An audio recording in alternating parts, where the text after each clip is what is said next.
शेवगावचे police निरीक्षक संतोष मुटकुळे यांना 16 ऑक्टोबरला दुपारी 12च्या दरम्यान गुप्त माहिती मिळाली की शेवगाव शहरातून एक जण 4 चाकी गाडीनं देशी दारूचे बॉक्स घेऊन जाणार असल्याची माहिती त्यांना मिळाल्यानं शेवगावच्या आंबेडकर चौकामध्ये सापळा लावून स्विफ्ट डिझायर MH12JU 4759 या गाडीमध्ये एक जण दारूचे बॉक्स घेऊन पळून जात असताना पाठलाग करून त्याला पकडण्यात आलं।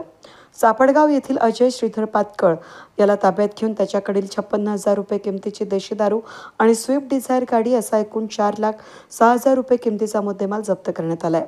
ही कारवाई पोलीस अधीक्षक सोमनाथ गारगे, अप्पर पोलीस अधीक्षक वैभव कलू बर्मे, उपविभागीय पोलीस अधिकारी नीरज राजगुरू यांच्या मार्गदर्शनाखाली पोलीस निरीक्षक संतोष मुटकुळे, पोलीस उपनिरीक्षक बाजीराव सानप यांसह पोलीस कर्मचाऱ्यांनी केली आहे।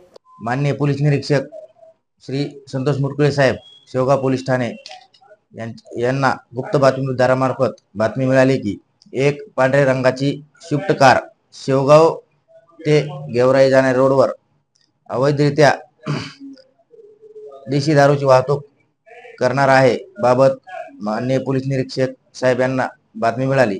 त्यांनी सदर बातमीच्या अनुषंगाने आम्हास व पोलीस पथकास सूचना देऊन आम्ही स्वतः व पोलीस पथकामध्ये पोलीस हवालदार आबासाहेब गोरे, पोलीस कॉन्स्टेबल भगवान Sanap, police constable Shyam Gunjal, police constable Rahul Athare, तसेच पोलीस कॉन्स्टेबल आदिनाथ शिरसाट व पोलीस कॉन्स्टेबल ईश्वर बेरड, तसेच पोलीस कॉन्स्टेबल राजू बडे यांच्यासह शेवगाव शहरात नेवासा रोडने येत असलेली पांढऱ्या रंगाची स्विफ्ट कार हिचा पाठलाग करून सदर गाडीला क्रांती चौक शेवगाव येथे थांबवून तिची झडती घेतली असता सदर गाडीमध्ये 16 देशी दारूचे बॉक्स मिळून आले। सदर देशी दारूचे बॉक्स व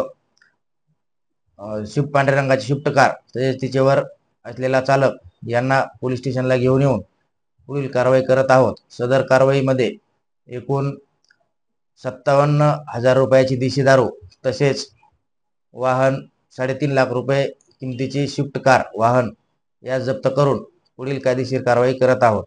नमस्कार। वेद न्यूजसाठी प्रतिनिधी पांडुरंग निंबाळकर, अहिलानगर, शेवगाव।